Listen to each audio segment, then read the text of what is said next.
All right, good afternoon, adventure racers. I guess in Alaska, it's probably still morning time. But we are here on day one of Expedition Alaska, and we have a special guest today with AR Insider Jeff. Welcome to the show, buddy. Hey, thanks for having me, Doug. We're really excited to kick off the live broadcast of the Expedition Alaska race coverage. It's put on by Warrior Racing. Racers have been going now for about an hour-ish. They all got bussed out to the start location, and now they're heading up a 3,000-foot incline up to their very first checkpoint, and it's not optional. I think this is one, I think they have to get up to the top in order to be able to get their passport that they're going to need for the rest of the race. First of all, welcome back Expedition Alaska, right? Like how many years has it been since there's been a race there?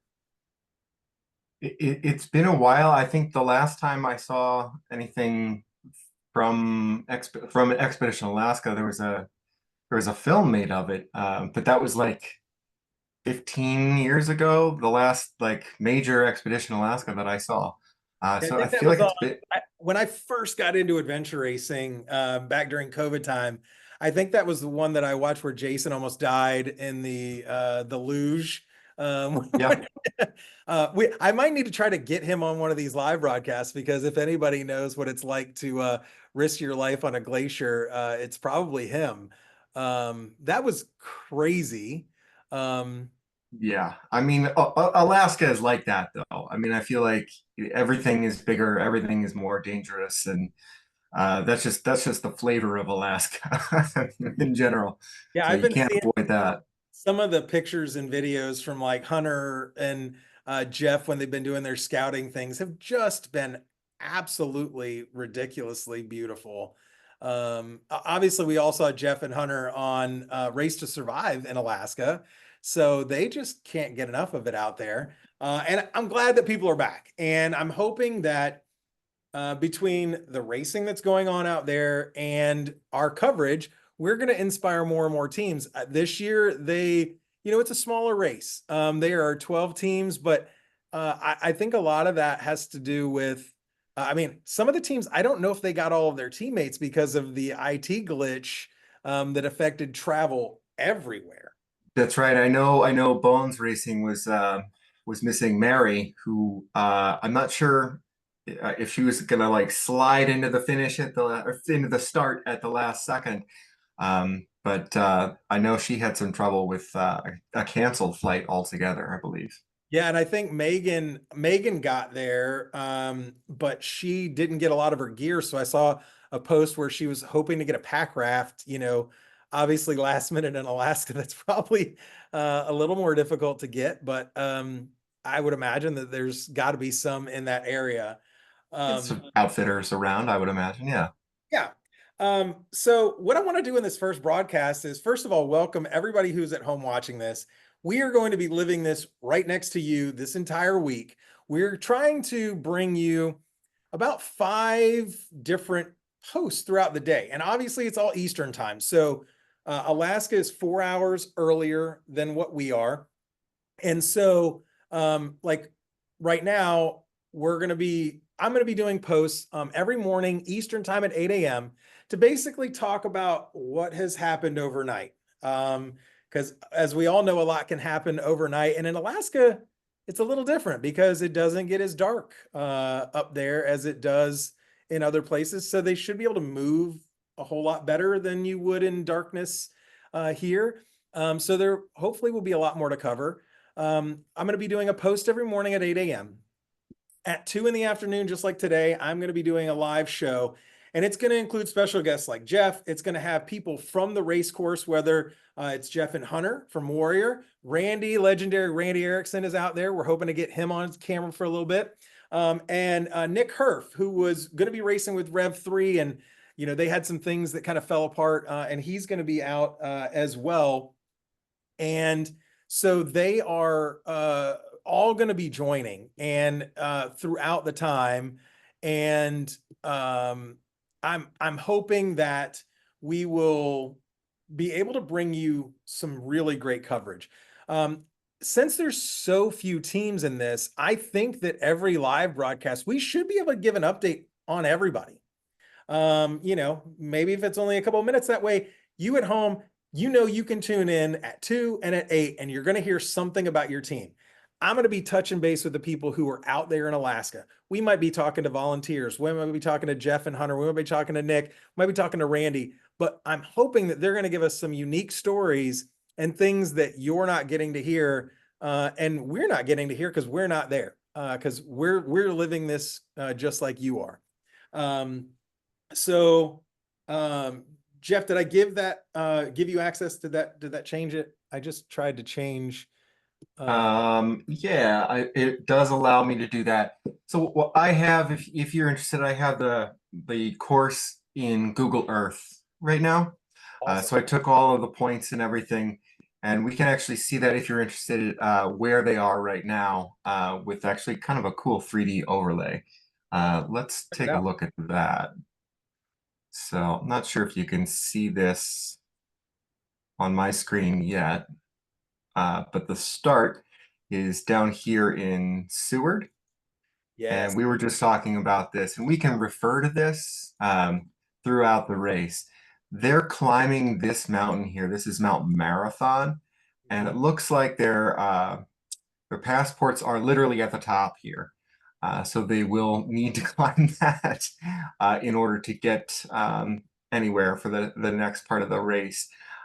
Looks like it's an amazing view just from the Google Earth. Yeah. But I can't wait to see photos from this. I mean, if Um, you were wondering if Expedition Alaska was going to be epic, I mean, just look at how they're starting. This is ready, set, go, get up to the top, and mhm. now you've got to climb this and get up there. And that's pretty sick. Um, we're there. We're going to go over the entire course. I think one of the first things that I want to do though is I'm going to share, and I'm going to try to share the adventure enablers tracker. So let's see what you got here. All right. So can you see that now? We have the tracker up. All right. So for those of you at home that are not super familiar with the tracker, I want to give you a few things and a few tips that are going to help you really be able to tell what your teams are doing. So obviously, if you zoom out, you can see the entire course here. Um, that is going to show you every point. So the points that are in green are trekking points. The points that are in red are biking points. The points that are in blue are paddle points. And the orange points are the TAs. So if you see your team's dot that you are following sitting in a location for a long period of time, it's okay. First of all, there's going to be points where there's not very good reception, so you might see a little thing on the tracker that looks like it's searching for a satellite or might not have a location. But what's great is you're going to be able to zoom in here, and you're going to be able to see exactly where the teams are and what they're doing. So we talked about that mountain, right, and how they're all heading up to the top. They started down here where the orange point is for the start, and then they all are going basically the same way because there's probably only one way up that steep area. I mean, like obviously there's this little trail that's on this map that you could maybe go around. But I think teams are probably going the faster way, which was to follow the green route. So you're going to also see one of the things, if this is the first time that you're trekking or tracking a long race, you're going to see a recommended route between points. That's not necessarily the route that your team is going to take. So if you see somebody go off of that route, that's okay. That's the beauty of adventure racing is it's choose your own adventure. You can think that a way might be faster. You might try it. It might work. It might not. And that's the beauty of adventure racing. And the lines that are on this map are showing you what the race director intended. But that doesn't mean that that's what the teams are going to do. And I would say, judging from the teams that are there, we have some very seasoned and some very fast teams, and you're going to see vastly different routes because every team there has a different strategy. Some people are there to win it. Some people are there to just get there. So Jeff, talk a little bit about like what uh, you see usually when you're looking at races and how that can break up and what people's mindsets are going into that. So this race is going to be obviously unique because it's extra extreme in terrain, and they're going right up this mountain to start with. That's going to be a separator for people, for teams, right off the bat, just because, not all the teams are going to want to go hard straight up a mountain immediately. And it will certainly be a challenge for the teams that want to go fast. The next section I see is kind of a more of it's not so te difficult technically in terms of navigation. It's a bike up north. And here's where I think like the first section that's going to have some interesting decision making and maybe more I guess environmental kind of factors, like what kind of water level they're at, where you have these 1, 2, 3, 4 points here. This is a pack raft, if I'm not mistaken.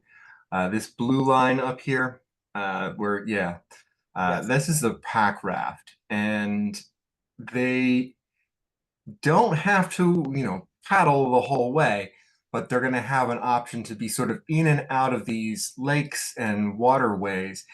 And if you know anything about pack rafting, you can just roll it up and put it on your back and hike with it. So there may be some potentially huge time-saving decisions based on, how fast somebody wants to hike versus how fast they can paddle. That would be a section, that would be really the first section to watch for me in terms of like real decision making because I see a lot of options there. Um, the Yeah, that's bike right pretty before early it in is, the race, right? I mean, um, they're gonna separate themselves. Like obviously they've got a bike to get up to this section. Um, Mhm. but then once they get here to this TA to TA1, it's basically pack rafting and getting yourself over to this next TA. And like you said, there are options of do you hike it? Do you paddle it? What does that look like? Like how are you taking it apart? Are you deflating it, rolling it up, moving on? Do you go for the lake, this other lake one that you're going to have to go up in elevation to get to and then Mhm. come back down? Um, and I think you'll see a difference in teams who are trying to clear and difference in teams that are, middle to the back of the pack that are strategically choosing checkpoints. Yeah, I Um, think this is where we're going to see the first dropped points for yeah. teams that just to have that in their strategy. Yeah, and as you can see, I mean, like they've been racing for about an hour, maybe a little bit more now, hour and 15 minutes. And there's already a separation going up the mountain. And so let's kind of talk about the teams. Let's start out with, I mean, let's go with team number one up here, which is Bones. And since you already talked about them a little bit, um, I don't know if Mary made it or not.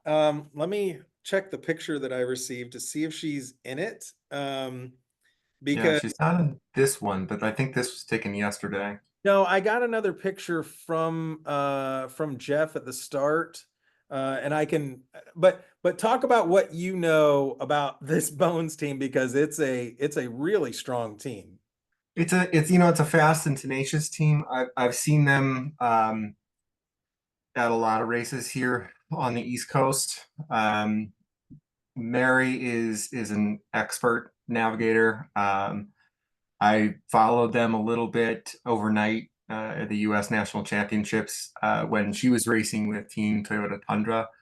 And they just, I mean, if there's a picture of relentless forward motion, it really is this team. Like they just, I mean, they just head down and go. The only thing that I think can stop them sometimes are, environmental factors, heat I've seen, but of course that's every team. But there is no quit in them.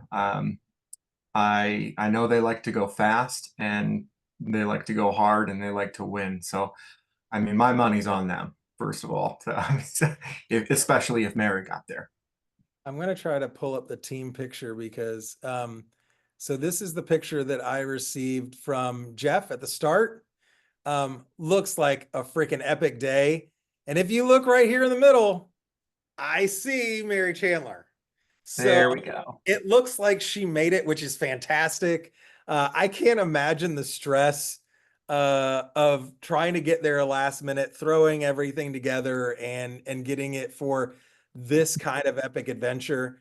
But this is from the beginning of the race, and I mean, this is when teams are all smiling and happy and in anxious anticipation. But I think it's just a great thing to know that you didn't get foiled from making this race because of this IT thing that has been affecting everyone. Yeah, Uh, I'm so glad to see she made it. Like that was, I mean, we all joke about how getting to the start line is the most challenging part of an adventure race, and it really is true. But it would just be so frustrating to miss the start of something like that. So super super glad to see her out there. And I'm sure she's running like half on adrenaline up this hill right now. So And I just seen one of the comments where they said that Angel Simpson made it. They both made it there about 10 p.m. last night. So for those people that are wondering, I mean, like they already lost a lot of sleep going into this, and it's just it's going to show that just how strong they really are and how strong Mary and Angel really are getting in. So I'm glad that they made it and that they have a full team. Let me get back to the tracker. Um, all right. So we're back on the tracker. And as we can see, that team is super strong and they're up at the front, leading the way up the mountain. And, that's kind of what we expect from them. Um, right behind them is a little pack of a couple teams, including Team Disability, which they are raring to go. They have been up there for at least a week. I've seen some amazing photos, and they've been doing some hikes and stuff. And it's fun because obviously I've been covering this ability for a lot of their major adventure races. And so they also sent me kind of their pre-race strategy.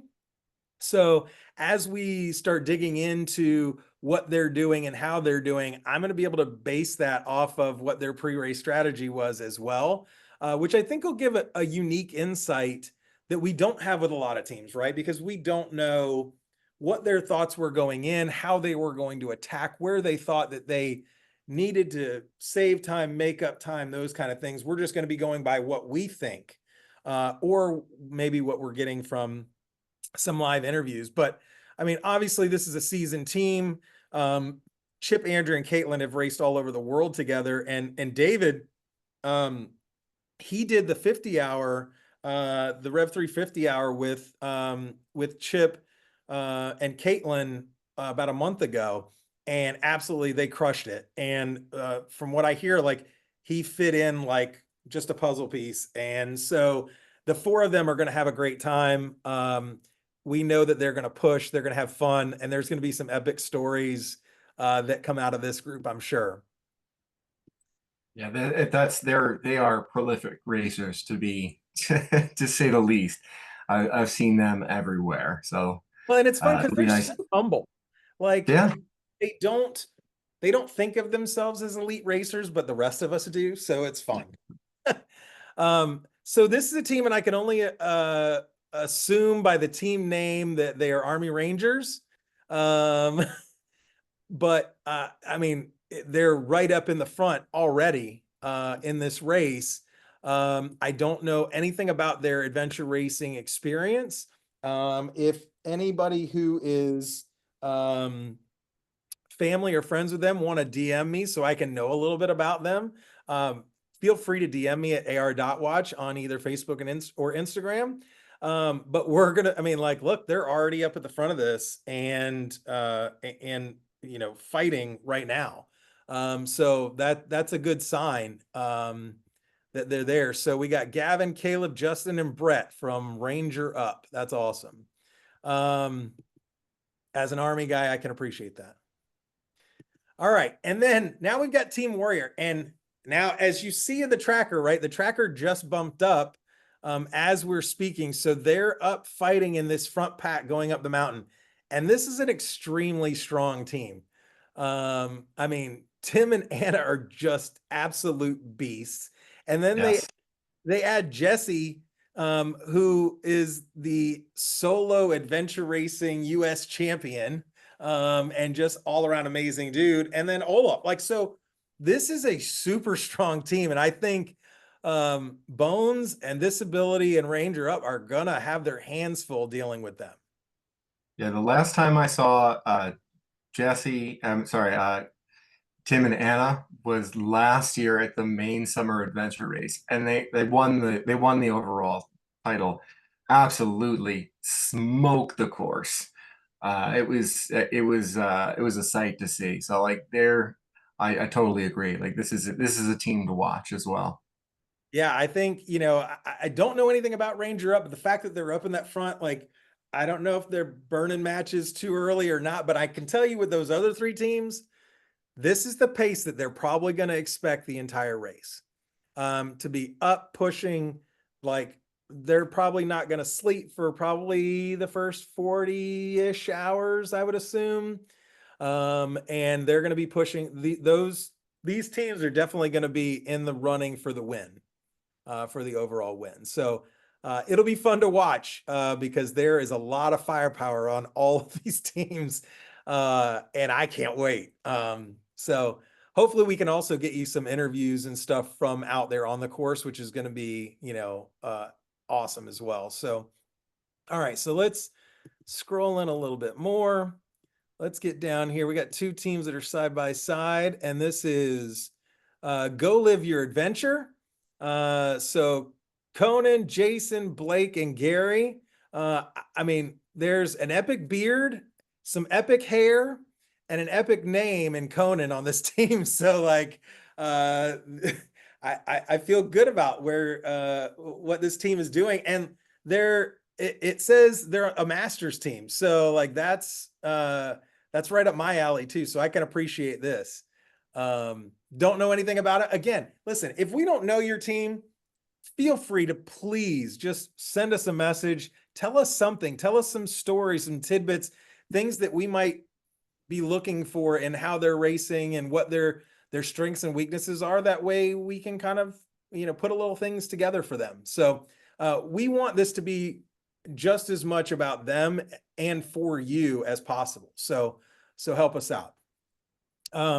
So they were right with them, and look, we got another Masters team, and as we're talking, the dot is scooting up, and I'm gonna let you hit the 50-60 adventure team, Jeff. So I know a couple people here. One person I've seen is Pete Spagnoli. I've seen him at like every race I've ever been at, and he just goes out there and crushes it every single time. I've never met a man who's like happier to be adventure racing. I feel like he's always just like having a great time, but at the same time, super seasoned racer. I don't unfortunately know the other team members. JD I can tell you, Exelson, JD his at name seems familiar, but I don't know the other two, unfortunately.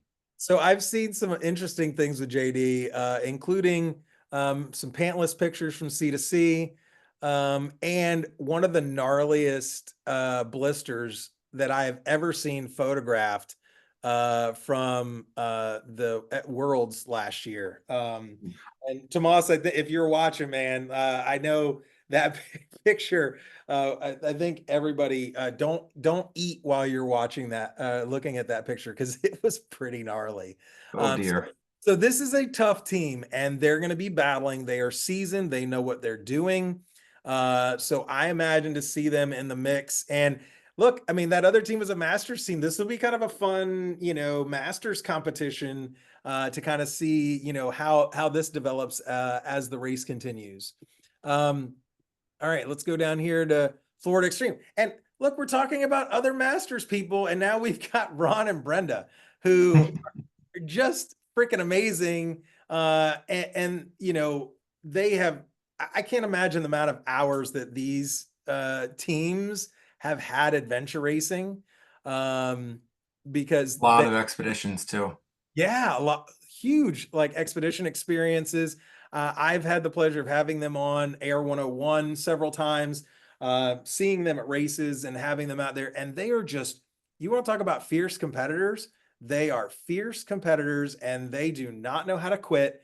And you gave that compliment to Pete, but like Ron Eglin is the same way, where every time I've ever seen him, he's just like in his happy place at a race in the middle of suffering. It doesn't matter if it's cold, raining, hot, whatever, like he's just in his happy place. So this team has got a lot of grit, and the battle between these three teams is going to be pretty epic, I think. So we're gonna continue to watch that. So we had a couple teams here that kind of scooted up in the tracker. Now, this is a team breaking butterflies, and this is my good friend Megan is on this team, and I'm excited to see how they do. Obviously, they're a four-woman team, and they are out to crush. They have done some training together. They have been ready to go for this race. I know Megan had some difficulties getting her gear there because of the travel difficulties that people had. I hope that they got the pack raft they were looking for, because that would really suck to have your race, kind of be derailed. But hopefully they were able to do something. I would imagine there's some outfitters there that can make that happen. But um, listen, they're going to be right up in the middle of this too, because they are strong. They've got some great navigators and a lot of really good experience. So um, I think the thing that's super different about this race, obviously the glacier, stuff at the end is going to be crazy. But up until that point, this is all adventure racing, right? It's all what all of these people have done before and they're going to continue to do. And so I think they're going to be right there in it. And it'll be interesting to see them progress. And right there, neck and neck with them, are Mad Cow. So David and Leslie Scott, William and Derek. I don't know anything about this team, but they're right there, moving up the mountain right now, hopefully getting some epic views and getting up to the top. Let's see, who did I So I miss? just got a message that said Megan got gear from a volunteer and people who live in Anchorage. So it See, looks like she is all set and good to go. Thank you, Barbara, for chiming in with that. Appreciate it. awesome. And listen, that's what we want to hear, right? Like we don't want anybody to not be able to race because of something like that. So that's awesome. Now, here's another four-woman team, Fragile Flowers. And these are also some beast women too, because like they are strong with a lot of experience. And this is going to be fun to watch, this little competition between the two four-women teams. Um, like I've gotten to race with several of them. In fact, I got towed when my bottom bracket fell off at C to C by them, because I was Flintstoning it, trying to get to the next TA. And they were nice enough to pull over and give me a tow rope and tow me to the next area. So, um, that's the beauty of adventure racing, right? Is you can have stories with all of these people, whether they're front of the pack or back of the pack. You've got experiences and times with all of them if you get out and do races. Um, so that'll be fun to watch. And then uh, looks like last but not least on the tracker is Coast to Coasters. So we've got Joseph, Dennis, Rosie, and Jason. Um, and listen, steady progress up this first hill. The race is not won here, right? Gosh, no. There is a lot of racing left. I mean, we literally just an hour and a half in. The fact that they're almost at the top of this is kind of mind-blowing as it is. If you see these topo lines, um, that's some pretty steep terrain. Uh, I can only imagine the huffing and puffing that I would be doing trying to get up there. Um, Hopefully they didn't have to carry their pack rafts all the way up because that would probably not be a lot of fun. Um, but it looks like as we're speaking, some teams, the lead teams are getting really close to the top, if not at the top. So another thing about the tracker. So obviously you saw when I clicked on it, when you click on more, it actually shows this blue line. So the blue line is the route that that team has taken. If you look down here at the bottom, now it's not 100% accurate because sometimes the signal might get lost, or maybe they did. That is the trail that they took. But sometimes it takes a little bit to catch up. As you saw, sometimes the tracker was moving up after we clicked on it. But this is the way to know what your team has done, and all of the points that they will hit, they're in proximity. So that point is somewhere up on the top of that mountain. And that tracker usually is about a 20-meter circle. I don't know what how he set it up this time. And so if that blue line or that where they are crosses in that, it gives them credit over on the tracker page here.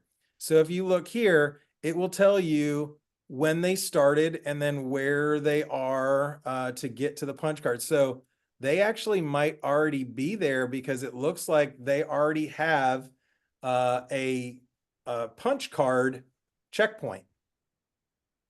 So yeah, because that is the punch card checkpoint. So it shows that they got it an hour and 24 minutes. So sometimes the tracker doesn't catch up to it. But if you look over here on the left, it shows that they got there. Because if we look at like the next team and we pull up Warrior, it still shows them with just a start. And it doesn't show their next point yet. Now, another great thing that you can do, and I can tell you from racing and having this Adventure Enablers tracker at races, is you can leave trail mail. And that trail mail sometimes gets printed out and left on their bins throughout the race. And there is nothing more uplifting than getting a message from home and getting a message from your friends and family. And so the way that you do that is you go up on the team page and you click on the little, no, sorry, it's up here. You go on the envelope up at the top. You click what team you want to send a message to. And then like, I'm going to send one the disability right now. And then you enter your message. Crush it, guys. Keep pushing. And then you enter your name, and we're going to put ar.watch live because we are live. Oh, love to. Love works. And then you're going to hit send. Now, what that does is then it goes, it puts it on their page. Now, they might not see it right now. They might not even get this until after the race, but I can tell you from doing races that when I go back and read these messages, like it means a lot. Because having you guys' support means everything.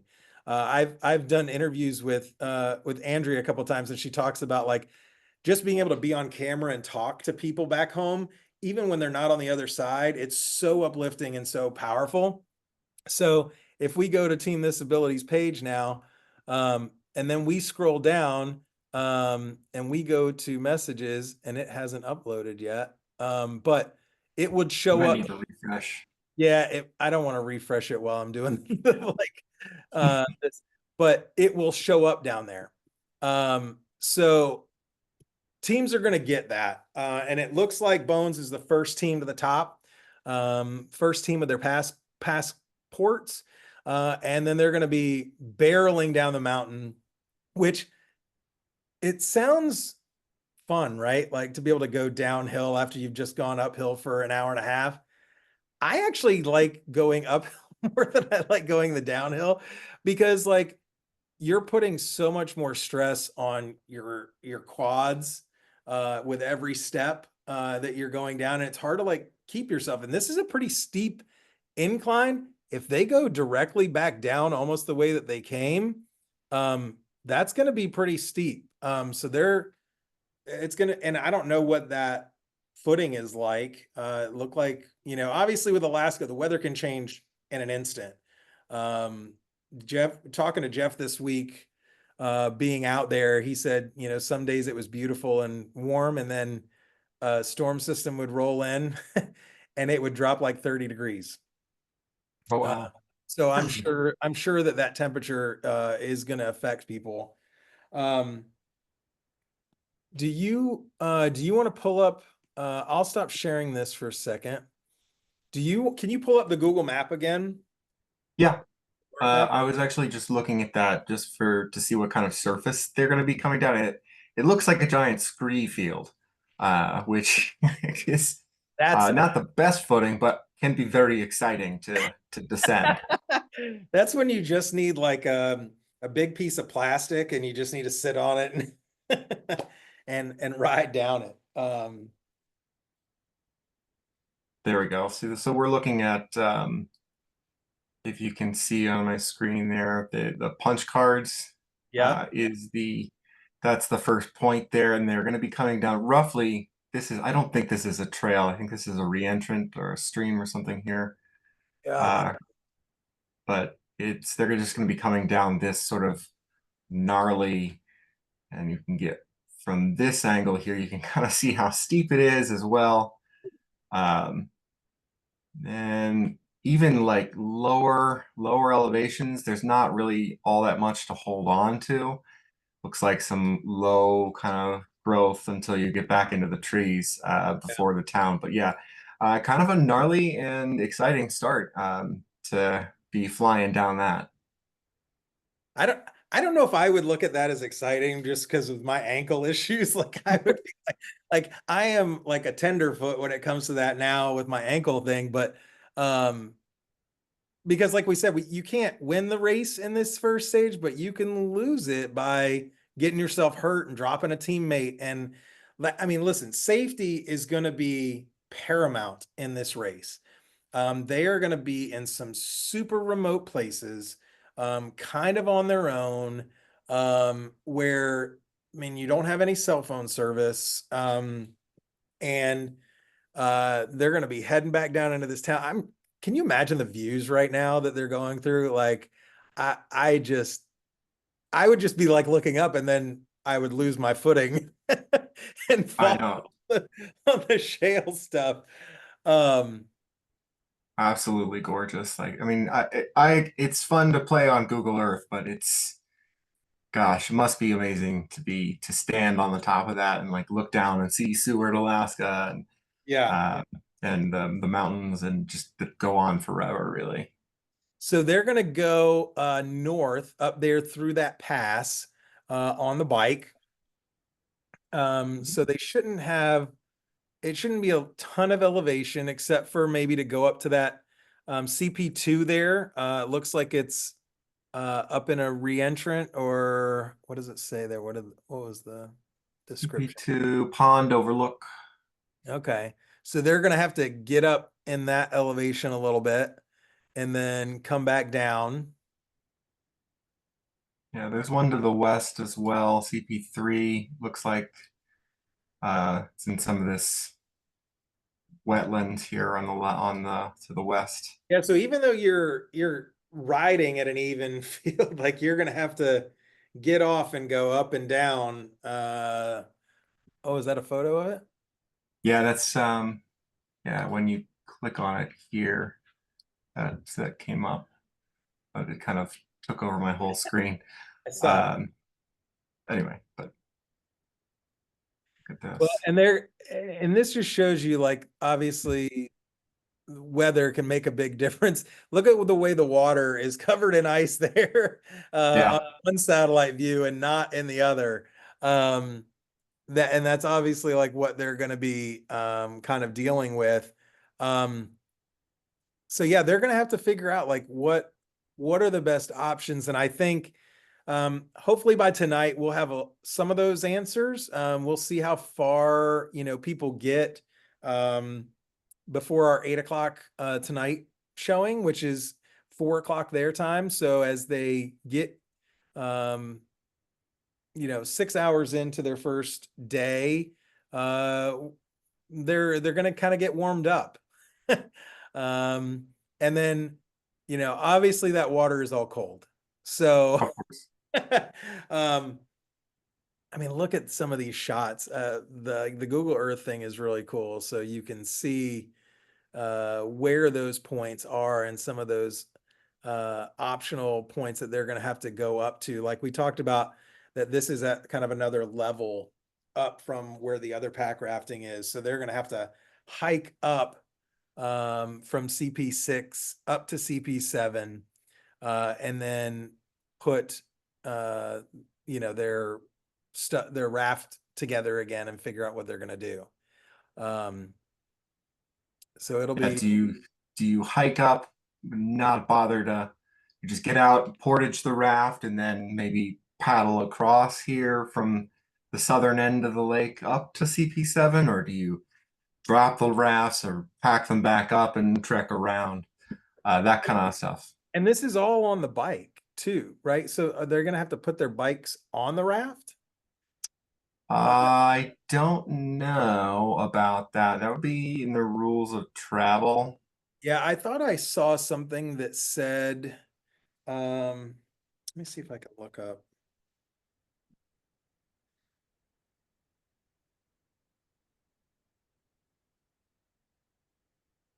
So the pack raft is Trek, or so that one is not. Okay, so they don't have to carry their bikes. Yeah, but it was throwing me because it was red, and Yeah.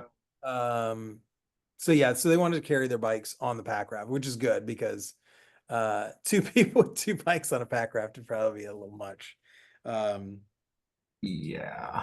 Yeah, no, these lines, unfortunately, these are just scouting lines. These are directly from the Caltopo yeah. that Warrior has. So this has got some information on here that the tracker it's extraneous for the tracker. So Yeah, uh, and we should get some pretty good updates from the TAs. I'm hoping to be able to include some live interviews with Hunter and Jeff and Randy and Nick from the TAs. Now, some of these, like when you leave TA2 and you start going down there to CP9 and 10, like we're not going to hear anything from people during that time because I think it's going to be a complete dead zone. yeah, Um, you're it looks like they're tucked in between those really towering mountains, and yeah. they're going to be out there in that little loop for a little while, I think.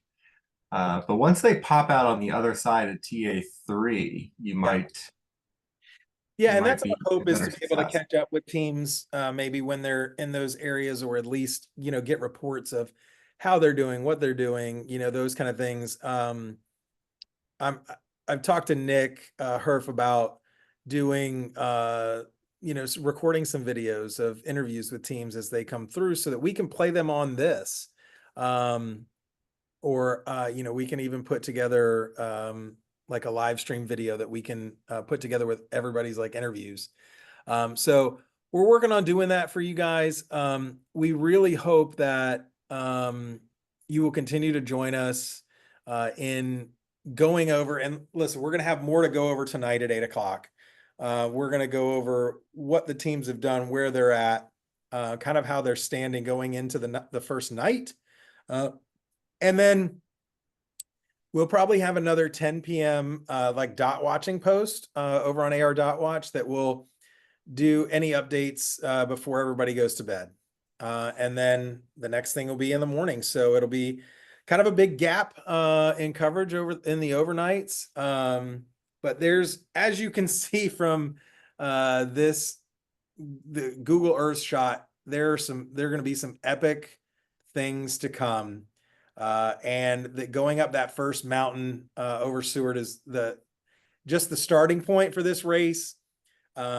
We hope that this inspires all of you, gives you FOMO, and you want to get out there next year. And hopefully I can be out there covering it live from Alaska next year. And getting out there to be there and share some of this. Because now I definitely have a lot of jealousy that I'm not getting to view all of these scenes and stuff. So like I said, we're going to have some special guests. I'm going to reach out to Jason actually and see if I can get him on for one of the shows this week, because he's been there, he's done that. He almost didn't come back from it. And so we would love his perspective. So Jason, if you're listening, get on the show. But I appreciate you being here today, Jeff. Is there anything Thanks so much that you want to cover? I know I'm going to have you on later in the week. And we look forward to having you on for more. Everybody at home, I hope you've had a great time watching, and we've given you a little bit of insight and a little bit of sharing of your team stories. So feel free to make sure that, oh wait, hold on one second. Let's see, I might be able to. Jeff Leininger just sent me a message and said, invite me now. So let's see if I can get him on right now before we bring him on. All right, let me send this to him on my phone.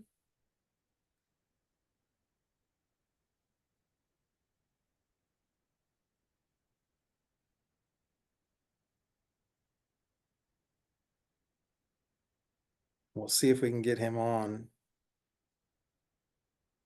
That would be awesome if he can join us and tell us what he's seeing from the race start. Yeah, there's always sort of a lot of information that can come out that we would love to hear from the race directors directly instead of. Did we get him? I think we did. I hit admit. There he is.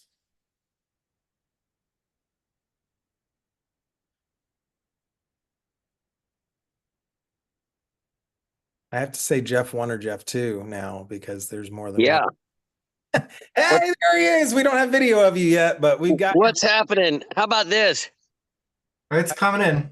Bingo! Hey, yes. What is happening? Not much. Thank you for joining. We went through all the amazing teams that are out there. We shared that awesome team photo that you sent from the start, and we were just talking about some of the epicness that is to come. So tell us what's going on there. Well, we have the full crew here. Say hello to everybody. Hey. So we're all hanging out here at the bike drop, which is basically at the base of Marathon Mountain. Marathon Mountain is behind me in the clouds now. They're all up there somewhere in the clouds. What's so great about his Hunter? I FaceTimed Hunter, and he says that the clouds are below the summit. So they hike through the clouds and then peek out of the top in the clear. So they can see up there, but from down here, it's cloudy. So we were talking about like we pulled it up on Google Earth, and we were just talking about like the sheerness of that and going up and down that and how epic that is going to be up there. Yeah. So we're glad that they're getting an epic view. And we can't wait to just come and like interview you guys too during this. What's up? So this is our rest time. This is so peaceful here. It should take them 3 hours for maybe the fast teams. Looks like Bones is out in front right now, with Warrior right behind them, and then the Army Rangers are in third place. So I think that they'll be down here shortly, probably within the hour. They're on their way down now.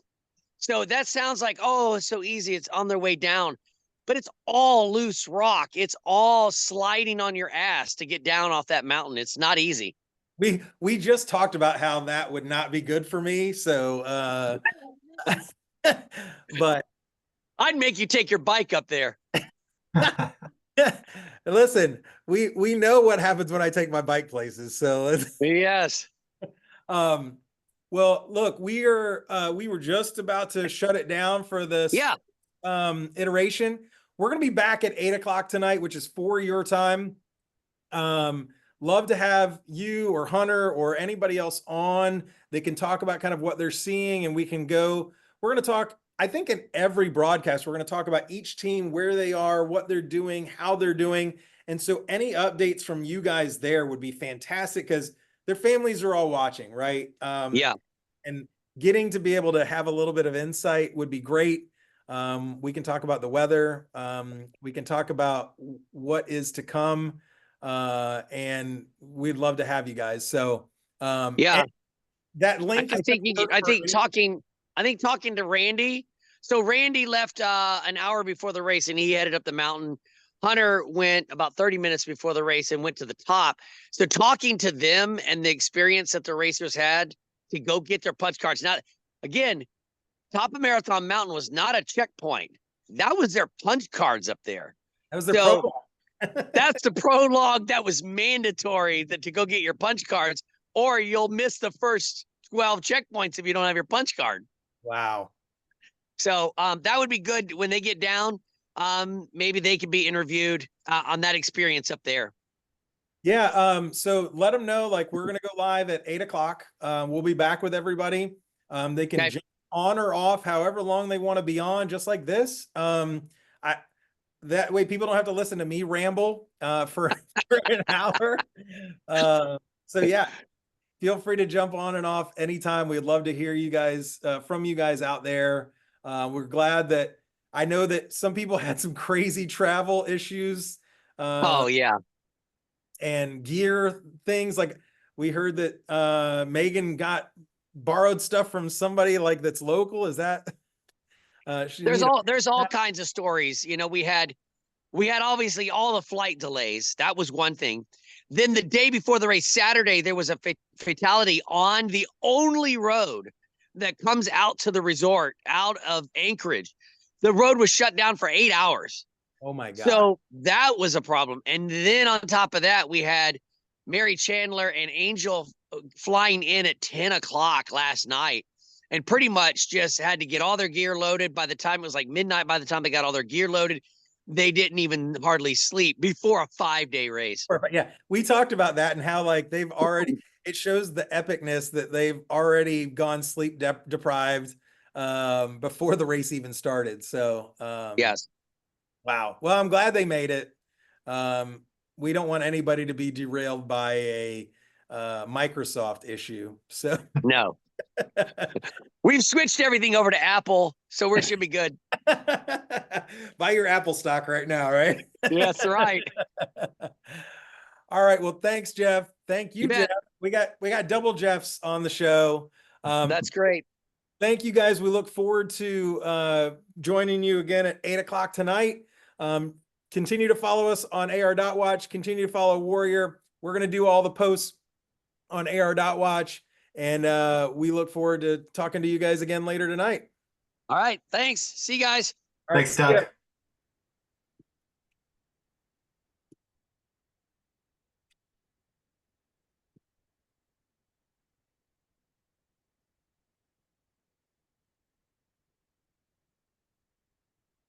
All right, let me stop this recording in here.